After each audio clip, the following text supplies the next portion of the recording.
तो ये जो वोट का अधिकार सबको मिला, one man one vote one value, या चुनाव लड़ने का और सीटें रिजर्व हुई, ये डॉक्टर बाबा साहब अम्बेडकर के प्रयास की वजह से 1935 के एक्ट के बाद हमें सबको वोट का अधिकार मिला।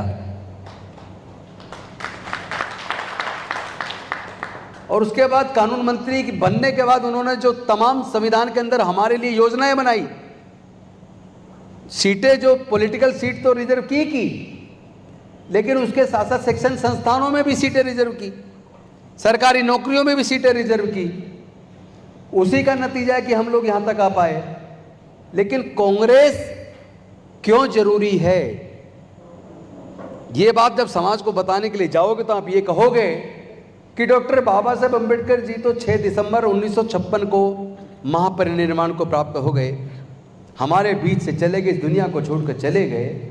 उसके बाद उनके द्वारा संविधान में दी हुई सारी योजनाएं दलित, पिछड़े, आदिवासी, वंचित वर्ग के लोगों को आगे बढ़ाने की जितने भी योजनाएं उन्होंने दी थी, उनको लागू करने का काम किसने किया? वो काम तो कांग्रेस ने ही किया।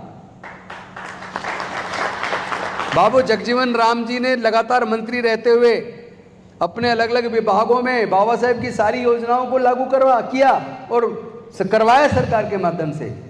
1956 में LIC को राष्ट्रीयकरण किया, इंश्योरेंस कंपनी प्राइवेट होती उनका राष्ट्रीयकरण किया। 19 जुलाई 1969 को, उससे पहले सारे बैंक प्राइवेट होते थे, 14 बड़े बैंकों का राष्ट्रीयकरण किया। जब इंश्योरेंस कंपनी और बैंक जो प्राइवेट थे सब सरकार के अधीन आ गए, तो उन सारे बैंकों में, इंश्योरेंस कंपनियों में लाखों लाख जो नौकरियां निकली, तो हमारे समाज को उसमें नौकरी लगने का जो मौका मिला वो कांग्रेस की देन है, इंदिरा जी की देन है, नेहरू जी की देन है। देश में एम्स बना, IIM बने, IITs बनी, सैकड़ों यूनिवर्सिटीज बनी, सैकड़ों PSUs बनाए, कोल इंडिया बना, बेल बना, ONGC बना, सेल बना, ITDC बना, यानी इतने सारे PSUs कांग्रेस के टाइम पे 100 से भी ज्यादा PSUs बने। और उन PSUs के अंदर हमारे लाखों लोगों को, दलित, पिछड़े लोगों को, वंचित लोगों को नौकरियां मिली। ये किसकी देन है? ये कांग्रेस की देन है।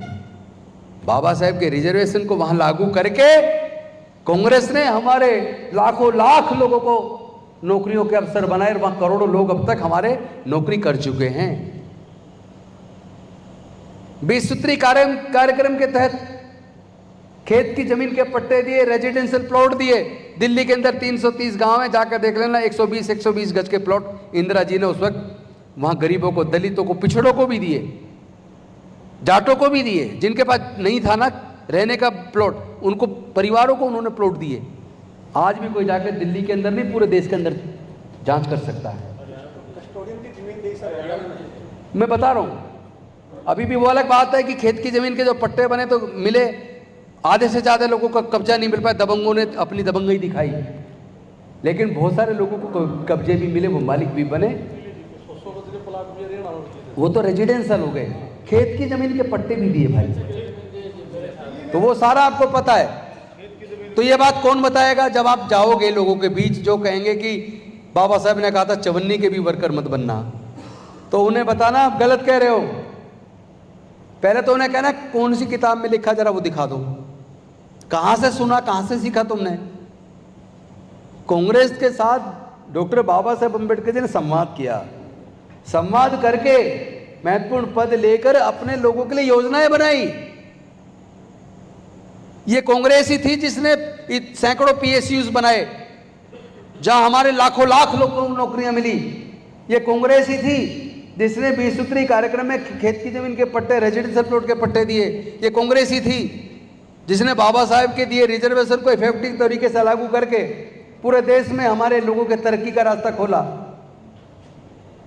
ये कांग्रेस ही थी जिन्होंने, कांग्रेस की सरकार के दौरान ही सूचना का अधिकार आया, कांग्रेस के सरकार के दौरान ही राइट टू एजुकेशन आया, जो प्राइवेट स्कूलों के अंदर भी जो 25% सीटें DG कैटेगरी को रिजर्व हैं। कांग्रेस के टाइम पे मनरेगा आया, 100 दिन की रोजगार गारंटी का आया। कांग्रेस के टाइम में फूड सिक्योरिटी बिल आया ताकि कोई भूखा ना रहे।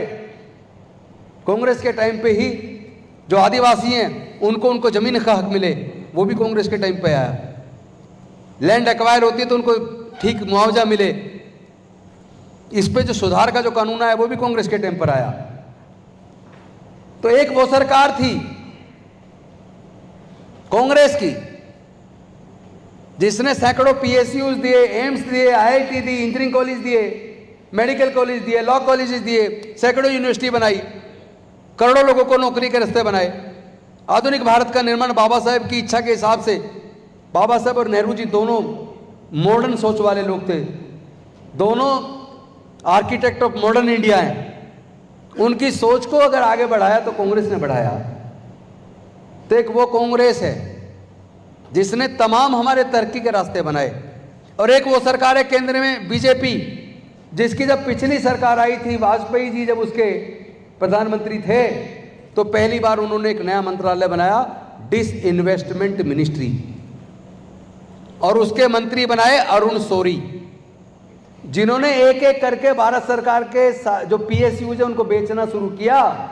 जहां हमारे लाखों लोग नौकरी लगते थे हर साल, हर 2-4 साल में टोटल जोड़ें तो 2-3 साल के अंदर कई लाख लोग नौकरी पे लगते थे उन पीएसयूज के अंदर।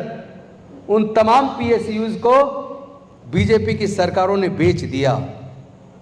तो बेचने जो बिक गया वहां रिजर्वेशन खत्म, आपकी नौकरी खत्म। तो एक वो सरकार है जो पीएसयूज को बेच रही है, हमारे लोगों के नौकरियों के रास्ते बंद कर रही है। और एक वो सरकार थी कांग्रेस की जिन्होंने पीएसयू बना के रिजर्वेशन लागू करके हमारे लोगों के लिए नौकरी के रास्ते बनाए। तो उनसे पूछना भाई दोनों में से किसको चुने, नौकरी देने वाले को या नौकरी छीनने वाले को, ये उनसे पूछ लेना।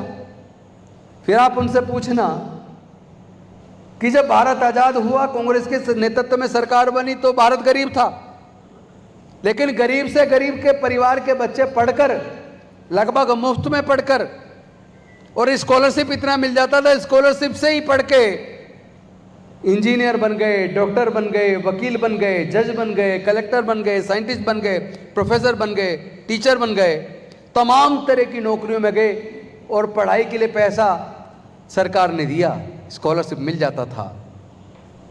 तो स्कॉलरशिप देने वाली एक सरकार थी, मुफ्त में पढ़ाने वाली एक सरकार थी, गांव-गांव में स्कूल खोलने वाली एक सरकार थी, वो कांग्रेस की सरकार थी। आज पिछले केवल 11 साल के सरकार के बीजेपी के कार्यकाल के अंदर पूरे देश में कम से कम 1.25 लाख सरकारी स्कूल बंद हुए हैं।